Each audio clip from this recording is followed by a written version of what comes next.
Somehow, Reg F returned. The next VGC rule set has been announced, and we are doing a time travel, and going back to playing the Regulation F rule set. This rule set allows for the use of all the Pokémon in the Blueberry Pokédex, as well as some Pokémon including Raikou, Entei, and Suicune that are not in the Blueberry Pokédex. In today's video, I'm going to be breaking down 6 strong and meta-defining team cores that did well in Reg F. So without any further ado, let's hop right into it. The first core that I do want to talk about today is truly none other than Torn Ursh, which does stand for Tornadus and Urshifu.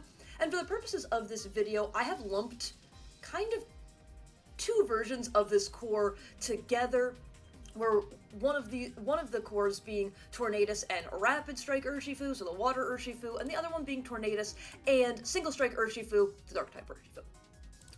And so these two, I really couldn't even name all of the times, both in online tournaments and in-person tournaments, this core did well, but I will give an example. So at the Charlotte Regional Championships, Torn Ursh did account for 4 out of 8 of the top cut teams. I believe 50% of top cut teams was utilizing Torn Ursh. I believe one of those teams was Tornadus and Rapid Strike Urshifu, so the water type Ursh, and 3 of those teams were the Tornadus and the Single Strike Urshifu, the dark type Urshifu. So I will go over both these cores a little bit as well. So we are going to start with that Tornadus. Tornadus, in really every regulation that Tornadus has been allowed, Tornadus has been incredible. This is a very, very good Pokemon. We are Prankster, we are rocking that Covert Cloak, meaning we do not care if you want to smack us in the face and make us flinch and fake us out. We will take damage from that, however, we will not flinch, and as we are a Prankster, you know, you're guaranteed to get your little rain dance up. You're guaranteed to get your speed control up as well. Or if you feel like you know that you outspeed your opponent's Pokemon, you can go for an Icy Wind, ensuring that your partner Pokemon will outspeed, or you can go for some big damage with the Bleak Wind Storm.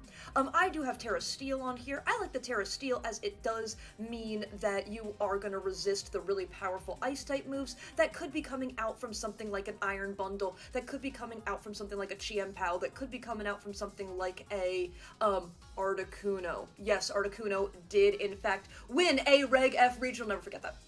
So I think that this is, I really like this set. You know, you could also run, something like a Focus Sash, and maybe you forgo the Icy Wind for Protect. And this way you are still saying, okay, I don't care about Fake Out, I can Protect through your Fake Out, and then next turn guarantee that I still get my Tailwind out because I'm a Prankster. So I think this also makes sense. There's a couple ways that you can run Tornadus, but I think especially with the Rapid Strike Urshifu, I really like running the Rain Dance because no one can protect against Urshifu unless there's a Weezing on the board. Unless there is simply a Weezing on the board, or you have clicked Skill Swap or something like that, but it's a pretty niche interaction. So I will say, for the most part, no one can be protecting against your Urshifu. So if you are content and you say, oh, there's no like water resists on my opponent's side of the field, I feel very happy to just click Rain Dance and Surging Strikes. I don't care about your Intimidate, you know, because Surging Strikes always crits, so Intimidate can't slow you down, and Reflect can't slow you down, Parting Shot can't slow you down, like, you just crit past those debuffs, right? So that's one of the reasons I think this core is so incredible, is the way they just put on so much pressure onto your opponent, really saying, okay, you have to now react to what I want to be going for, right? The damage I want to be outputting. Additionally, I do think that they complement each other very nicely. You know, grass types do want to take Surging Strikes. Like, I mean, the grass types will still take damage, but grass types, at least it's a resisted hit. you really shouldn't be getting KO'd to Surging Strikes even in the rain.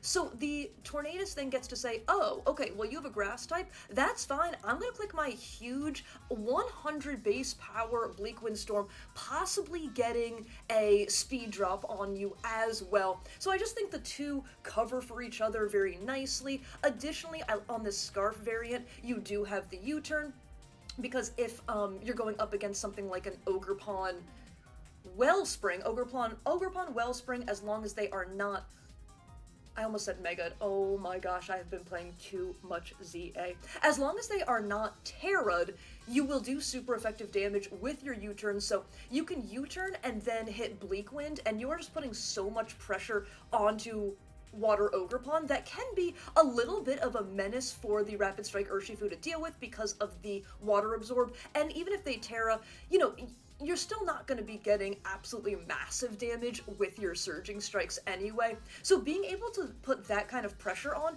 and then being able to maybe even force a Terra, and then you force them to Terra, and it's like, oh, okay, you have Rillaboom in the back, or you have an Electric type in the back, and now they are taking super effective damage from that instead of taking neutral damage from both those attacks. So that, I think, is just a really, really powerful duo. I do want to talk additionally about Tornadus and Single Strike Urshifu. Again, this is just kind of a core that says, deal with my damage.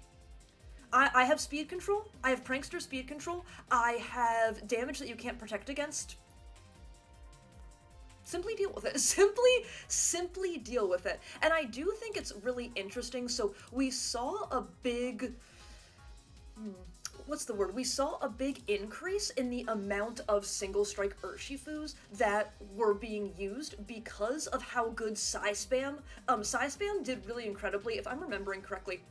Psyspam did really incredibly in, I think, a really big Victory Road online tournament, and then Psyspam has also had some very good tournament results as well, so people were kind of saying, oh, okay, you're gonna use Psyspam, I am just gonna simply be able to use my Dark-type Urshifu. You can't protect, like, you can follow me, but you can't protect, and I will just be able to click absolutely massive damage with the Wicked Blow.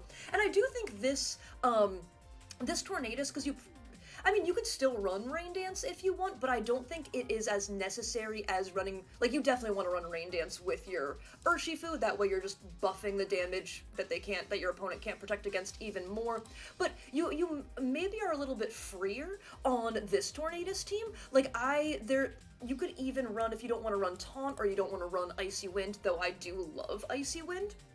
Because Icy Wind kind of says, okay, I will Tailwind, but if my opponent matches the Tailwind, I'm just going to continuously click Icy Wind. Like, I don't have Rain, so maybe I don't want to risk the 80% accurate move. I will risk the 95% accurate move. But I will click Icy Wind to ensure that I always have the speed advantage, which I think is what's really lovely about the Icy Wind. But you could even run something like this.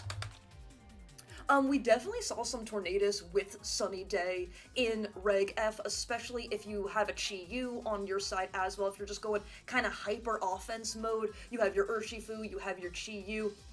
So you can click Sunny Day, but not only is the Sunny Day helpful just to boost your Chi-Yu, but you can also then neuter the damage coming out from opposing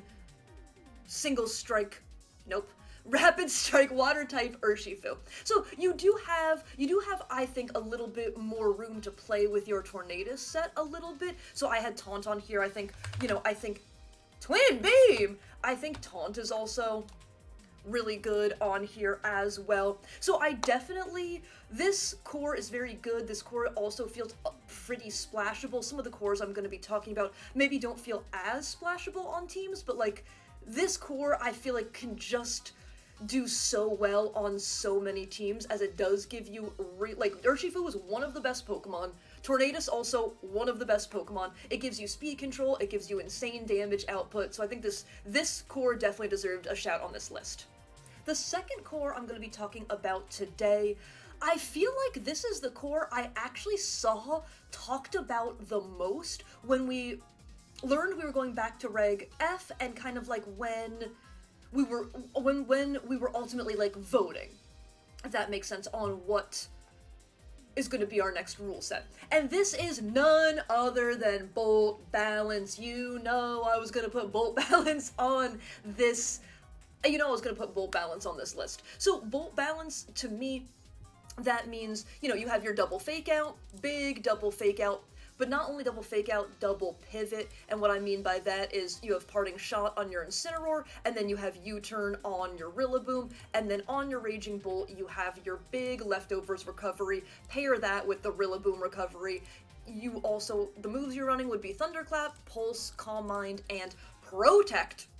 And then I do have the Landorus on here as well with the Substitute. I really like Landorus with Substitute on a Bolt Balance team, because you do have that double fake out, and your opponent might want to double protect on the fake out, and then boom, you get your sub up. Because Landorus I think is an incredible Pokemon, but there's definitely a lot of common Pokemon that threaten the Landorus quite a bit, right? Chien-Pao 4 times super effective, Bundle 4 times super effective, Articuno 4 times super effective, really, I'm just naming ice types, any ice type 4 times super effective, but then, you know, Ogerpon Wellspring is very common as well, can hit you with that big Ivy Cudgel. I just feel like there's a lot of Pokemon in the meta that really can hurt the Landorus, so being able to get up to Substitute saying, okay, you have to have two Pokemon that outspeed me, and then you need to double into me in order to pick up a KO, and that would leave my other Pokemon, perhaps it's Raging Bolt, perhaps it's a boosted Raging Bolt, that would leave my other Pokemon to then be able to get off a big move. So I do really like the Substitute on this Landorus. And so Bolt Balance we did see get, I believe, second, I have it written down. Yes, I was right. Second and fourth at EUIC, so definitely has had some good placements, but with, honestly, this is one, so I did a lot of research for this video, you know, I went back and I looked at a bunch of Regulation F tournaments that we had, I watched some matches, all that kind of stuff, so just to, like, remind myself and to really, I love looking at meta trends, I love looking at teams like this, so it was honestly really fun for me to do, but, what am I trying to say? With the way people were talking about this core, I was like, I didn't remember this core be, like, absolutely going crazy at tournaments, and I was actually like, look, second and fourth at EUIC is incredibly good. Like, this is a very, very strong core. I'm not saying it's on this list. I'm not saying it's not a strong core. It's an extremely strong core and can be very, very painful to play against with the tools that it has. But I guess I was just surprised by, like, I thought it was going to be like, oh, at whatever regional, 5 out of 8 of the top 8 teams were Bolt Balance, or something like that. And it just, like, and that you know, it just wasn't the case. But I do think this is a incredibly good core, do not get me wrong at all. Like I said, you have something like the Will-O-Wisp, you have the Intimidate, you have the Parting Shot to be able to neuter a lot of damage output. I really like Will-O-Wisp on the Incineroar here, because what did we just cover? Urshifu. You cannot neuter the damage output from Urshifu with Intimidate and with Parting Shot, as long as they are clicking their crit move, because the crit you will crit past the debuff, right? However, you do not crit past Will-O-Wisp. You do not crit past the Will-O-Wisp debuff. So I think Will-O-Wisp is very, very important on the Incineroar. Additionally, we haven't talked about Ogerpon yet, but additionally, Ogerpon's Ivy Cudgel does have an increased crit chance. You know, that does not mean it's going to crit every time. It's not Urshifu. That doesn't mean it's going to crit every time. But being able to potentially Will-O-Wisp a Ogerpon is also a really big deal. So knowing even if they do crit, I'm going to survive. Then we go to the Rillaboom. Rillaboom, you know, what is there to say about Rillaboom?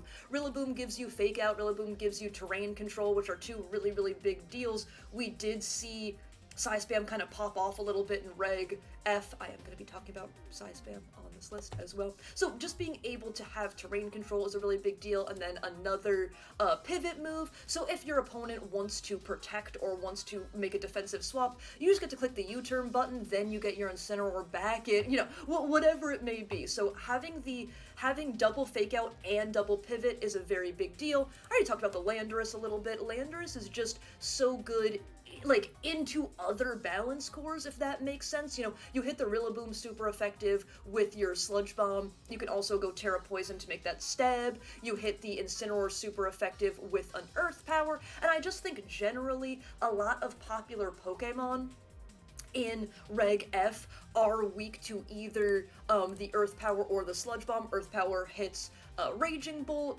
Additionally, King Gambit, you have the Earth Power to hit King Gambit. You have the Earth Power to hit, thank you Isley, thank you Isley. You have the Earth Power to hit, I don't want to say Isley made me forget, but what was I going to say? Gouging Fire. Got it, it's up here. You have the Earth Power to hit Gouging Fire as well. So I do think there's a lot of Pokemon that are weak to these two moves. Additionally, you know, Ogerpon is a part grass type, so you can hit Ogerpon with the Sludge Bomb as well. If it's Ogerpon Fire, then you can hit Ogerpon with the Earth Power. So it just feels like a genuinely a very strong Pokemon, especially if you can get your substitute set up, because like I said, there's a lot that threatens this core. And then with the Raging Bolt, you can just get your Calm Minds up, and it doesn't really matter how slow you are, because you can threaten with a absolutely massive Thunderclap, and Thunderclap is like special electric type Sucker Punch. So if your opponent is going for a attacking move, then you get to attack first. It is 70 base power, so if you're getting set up, 70 base power stab, if you're getting set up, you are going to be doing damage, and then you have the Dragon Pulse if you don't want to play the Thunderclap mind game, essentially. But definitely a very, very strong core. I would say if you're not using this core, certainly know your lines into this core.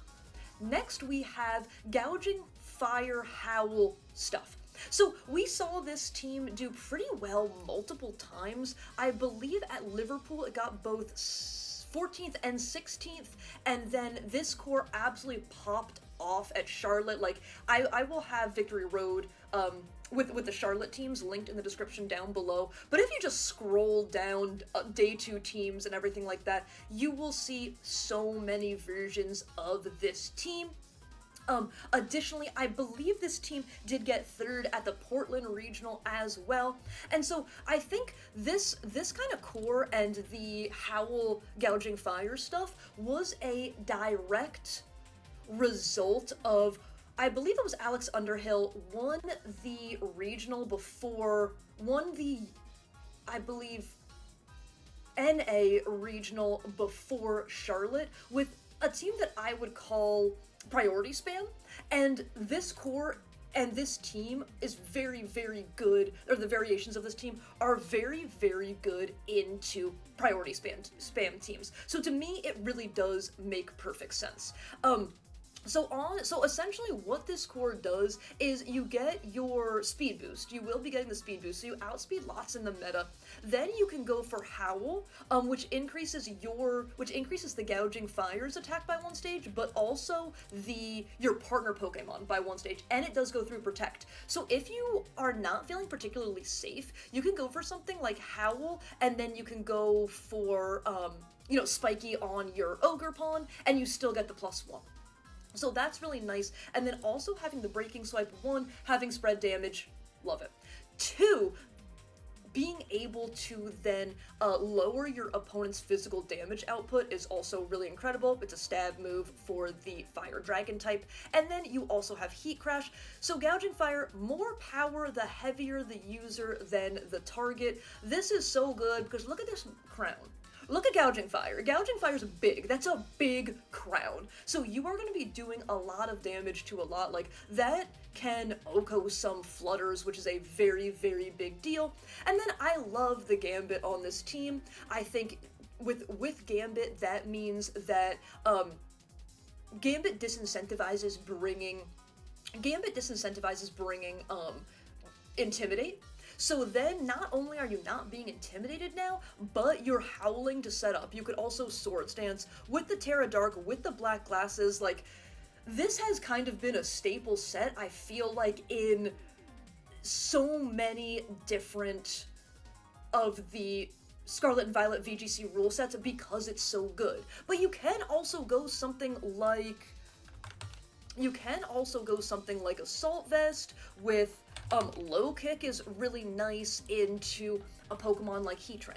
Low Kick is really nice into also a Pokemon like Incineroar, for example. And then, like, I've seen, you can go, Fairy? You can go Fairy, and you can either go...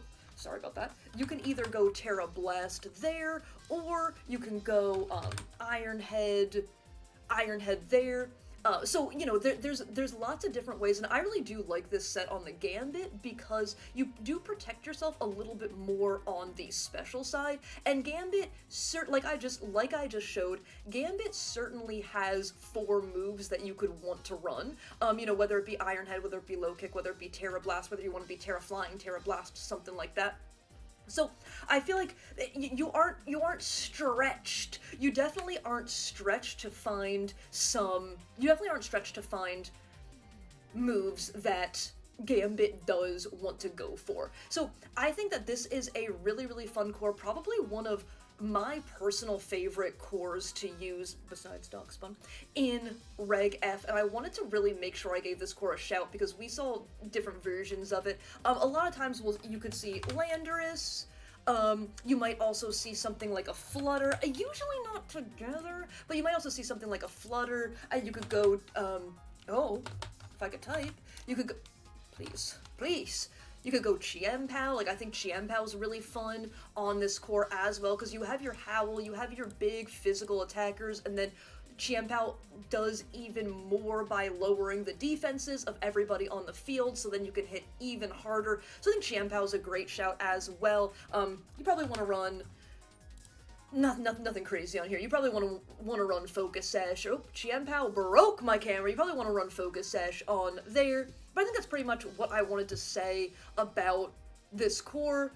One of my personal favorites. It just feels so fun to howl, heat crash, all that kind of stuff. Yeah, it's just a good time. So I will fix my camera, and I will catch you in the next core.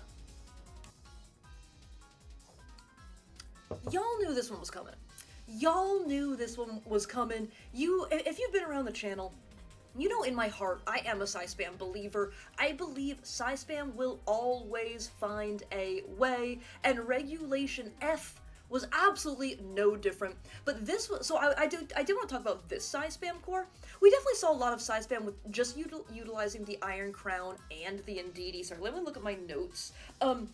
So Psy-Spam with no Regidrago did get 12th and 13th at the Liverpool Regional Championship, and then did get 12th, I believe, with the Regidrago at EUIC. I'll have to check to make sure that I have that correct, but we also saw Psy-Spam pop off a little bit during a Victory Road online tournament as well, and it just, so what we utilize here, we do have the Quark Drive here, Expanding Force, Tachyon Cutter, Terra Blast. So Expanding Force with the Psychic Terrain, yes, this makes the sense. Tachyon Cutter as your stab, Steel type move. And the Tachyon Cutter is cool, right? Because it hits twice, so when you're hitting twice, 1, double the chance for a crit, which is a big deal. 2, you can break Sash and then KO in that same turn, so it makes Sash feel a little bit less safe, which is always great. And then we do have the Terra Water, just a great defensive Terra for as long as we have been playing VGC and Scarlet and Violet. Terra Water has been utilized as a defensive Terra, whether it be, like, we see it so much on Golden Go, we see it on Trick Room setters sometimes, you know, there's a lot of times you want to be Terra Water, but then you also have that big Terra Blast, meaning that you are able to hit the ever annoying Incineroar, which can be annoying for which can definitely be annoying for Psy Spam. You can hit the Incineroar super effective, which is also helpful. We do have the Indeedee female safety goggles, I really like that. Follow Me, Helping Hand, Trick Room, Dazzle, pretty typical stuff here. And then for the Regidrago, and I do want to talk about the synergy between the Regidrago and the Iron Crown, because I do think it's quite fun and quite important here. But with the Regidrago, we are running that Terra Steel, meaning I like the Terra Steel here, as you can take way less damage from Dragon, you take resisted damage from Fairy types as well, which are the two things you probably are worried about taking damage with your Regidrago. We are running the Dragon Fang to increase our damage output. We do also have the Maw as well, so lots of damage modifiers here. And then you are clicking a huge 150 BP Dragon Energy, similar to Eruption. Dragon Energy works just like Eruption, less power as the user's HP decreases. So we really like the Dragon. We really like the Dragon Energy here, and what is cool about this though, right? So let's say your opponent sees your opponent sees the Regidrago. So like, oh, okay.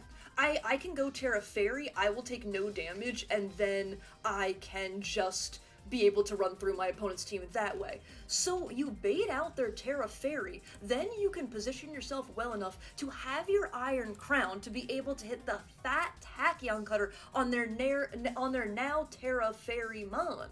And I just think the synergy here is really, really fun and absolutely deserved a shout. Like, this is also a team that definitely feels more on the hyper offense mode, where it kind of says, okay, I have Follow Me to protect my Pokemon. I'm just going to be clicking my huge moves. You have to deal with it. You kind of have to deal with it, and it's also just a kind of fun mind game in Team Preview. Like, you're forcing your opponent to bring their Fairy types only to be able to hit them with a Tachyon Cutter, or to be able to hit them with absolutely massive Expanding Force damage if they aren't Dark types. So just like, I just think you should always always be prepared for Psy Spam, because the second you aren't prepared for Psy Spam, that's when Psy Spam is gonna hit you. Okay, we're gonna kind of keep it rolling with the more hyper offense cores, and this is just, to me, this is a classic. I don't know if y'all feel the same way, but to me, Chi-Yu Flutter is just such a classic. We saw it in Reg G, we saw it in Reg I, we saw it in Reg F. Like, there's just something about Chi-Yu Flutter that I'm like, yeah, this is a, oops, my headphones. This is a staple, this is a classic here. And we did see, sorry, let me just look, we did see Chi-Yu Flutter get 5th and 11th at Charlotte, and I believe it did also get 4th at the Knoxville Regional Championship as well. And more similar to like the Torn Ursh, I feel like this core is much more splashable, if that makes sense. Like, this core can fit on teams, and you don't necessarily have to build the team around this core, if that makes sense. But I think it's definitely something to, one, be prepared to see, and two, to try out, because I just legitimately think this is a really fun core, because you just have your damage output, right? If you're Chi-Yu, with the specs, with the Beads of Ruin as well, meaning you are lowering everything's special defense on the field. So with your Flutter, you are booster energy speed, so you can get fast icy winds off, and then you can also, then that means you can outspeed with your Chi-Yu, and so few Pokemon want to take an overheat, want to take a heat wave. These two also cover each other, I feel like, with their typings quite nicely. Having between these two Pokemon, you have Stab Fire, you have Stab Dark, you also have Stab Fairy, and you also have Stab Ghost. I know I don't have Ghost on here, but if you want to run Dazzle and something like a Shadow Ball, there's so many stab moves that just are gonna hit so hard with the Beads of Ruin. Additionally, not very many Pokemon want to take something like a Heat Wave plus Moonblast combination. Like, you can force so many Terras doing this. I also like the Chi-Yu on here to be Ghost, because I do think it's very valuable. There is a lot of fake out in the Regulation F meta, so I do think it's very valuable to be able to click something like Terra Ghost, and then you have a lead that cannot be faked out and can pump out a huge amount of damage. So I do really like the Terra Ghost on here. Sometimes you might see Terra Fire. I do think Terra Fire is really fun, really funky. Like, you are just doing a nasty amount of damage, however you can be faked out. And Chi-Yu is certainly not the bulkiest Pokemon. Chi-Yu has pretty decent Spadef, and the Beads of Ruin don't affect Chi-Yu's special defense, which is very important to note. So Chi-Yu can certainly live special moves, but yeah, it's that physical defense that lets you down just a little bit. You know, so like resisted IV cudgels from a Heartflame Ogerpon can KO the Chi-Yu, so definitely just something to note. But this duo is just so powerful. I will shout out, the one thing I do think that lets this duo down is Flutter has really decent accurate moves. Moonblast 100% accurate, Dazzling Gleam 100% accurate, not worried about those. If your game plan is I have to hit this Icy Wind so that my Chi-Yu outspeeds, you know you are going to miss one of those Icy Winds. Like, it can be very, very scary to have a whole game plan hinge on a 95% accurate move. However, it is 95% accurate, so much of the time it will work. But Chi-Yu, buddy, and yes, shiny, beautiful shiny. Chi-Yu, buddy. Heat Wave, 90% accurate. For whatever reason, this move feels 47% accurate. Dark Pulse, 100% accurate, and a flinch chance. We love that. Yes, Chi-Yu. Snarl, 95% accurate. Overheat. The overheat is extra painful because, you know, you're not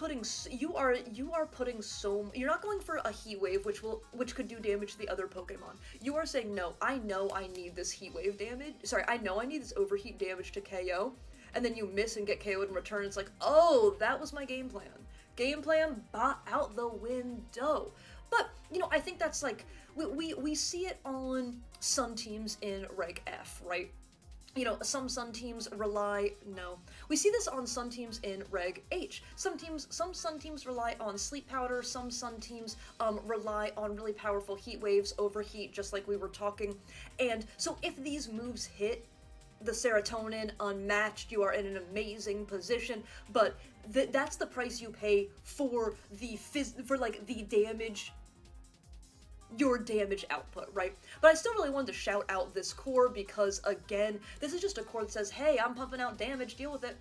Like, I'm gonna make you play defensively, or I'm gonna make you lead perfectly, because there are not too many defensive swaps that want to be taking Heat Wave plus Moonblast, that want to be taking Overheat plus Dazzling Gleam. Like, let's say you want to swap your Incineroar in.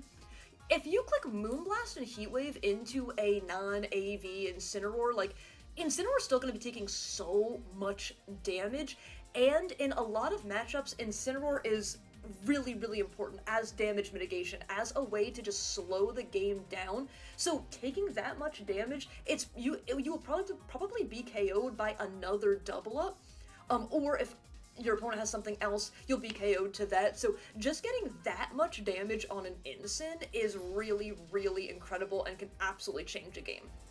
Hey, Big Pip, do I have to talk about this one? The sixth and final core I do want to be talking about today is none other than Ting Lu Solo Dozo. See, everyone else was talking... I'm okay. When everyone else was talking about Bolt Balance, this is my Sleep Paralysis demon. This is my Reg F demon right here. I played this team so many times on High Ladder in Regulation F, and it is a absolute pain and a half to go up against, in my humble opinion. So this team did get, I believe, 25th at Vancouver, but then absolutely kind of popped off at EUIC and did take 6th place at the European International Championship. Okay, let me talk about this team a little bit. Okay, let's break it down a little bit. So, what this team is really built around is the Ting Lu and the Dondozo. The Ting Lu here does have the Vessel of Ruin decreasing special type, decreasing your special attack stat all over the field. Then you go for Sand Tomb. This is a attacking move. You cannot taunt Sand Tomb. This will trap you in for 4 to 5 turns, and it does damage on contact, and then it does dot damage over time over those turns. So you trap your opponent in, and then you go for Yawn. And now you might be thinking, oh, why don't you just taunt the Yawn? Because this Dondozo actually does run Oblivious, so you cannot taunt Oblivious Pokemon. You cannot taunt this Pokemon. You also cannot intimidate this Pokemon. So this is a really, so what this team does is it traps you in, you're asleep, now you can get your big damage dealers in, and you just absolutely get to punch holes. You get to slow the game down with these two mons, you know, get some chip damage, get into a position that you find favorable, and then boom! Big damage, you KO those two Pokemon that are trapped on the field that are asleep, and then, immediately it's a 4v2, you have two bulky Pokemon that you can leverage over your opponent's last two Pokemon, and then you also potentially have two very powerful setup Pokemon as well. So this can just be very, very hard to play against. I would say definitely have a game plan into this core. Additionally, we do see the Ruination, so not only are you getting chip damage with the, your Tomb, but then you can also click Ruination, and then you get to a place where you know these Pokemon can just close it out in the end. I will say, I have beaten this team before, but I've only ever beaten this team when my opponent has missed a Sand Tomb. And Sand Tomb's only 85% accurate, so that can happen. That can, in fact, happen. I will say, like, Lumberry can be, especially in closed team sheet, Lumberry is actually really fun into this team. I don't remember what team I was using, but I feel like I actually had a Lumberry, and it was extremely useful. Additionally, I feel like there was something else I wanted to say. Oh, you have the poison typing on your Ting Lu. I feel like this makes perfect sense. You don't want to take, super effective fairy type damage, so you take resisted. You don't want to take super effective fighting type damage, so you take resisted. I think it just makes really, really good sense. You also have the Rocky Helmet for even more chip damage, and you have the lefties on Dozo, so it's like you just keep healing yourself and healing yourself and healing yourself. So yeah, this can be an extremely frustrating core to go up against, but I think it's a very, very good core. And to me, similar to Psy Spam, it's like once you're like, okay, simply my team is really good, but it has a kind of awkward matchup into this, that's when Ting Dozo is in fact gonna get ya. But I do think that's kind of everything I want to talk about for these cores for today. I know these are not the only strong cores in Reg F, and honestly, that's amazing. You don't want to be playing a format where you could name 6 cores and that's all you're gonna see. But these are just the 6 that really, when I was doing my research, that really stood out to me that I personally really wanted to talk about. You know, I believe Ursa P2 and Flutter 1 EUIC, that's another really strong core, a Moongus on there as well. You know, we did have Articuno Hail win a regional, that's another strong core that I could talk about as well. So there, I could definitely do a part 2, but these were cores that I thought were interesting, were fun to talk about, and also have very much proven themselves in the first part of Reg F, and also you should definitely be prepared for, but also are just like kind of fun to use as well. So if you did enjoy this content at any time, please feel free to leave a like, comment, and subscribe to the channel. I would very, very much appreciate it. I've been working really hard. I really am trying to get 5K subs by the end of the year. It may not happen, but that doesn't mean I'm not gonna try. And thank you all so much for being here. I will catch you in the next one. Okay, bye!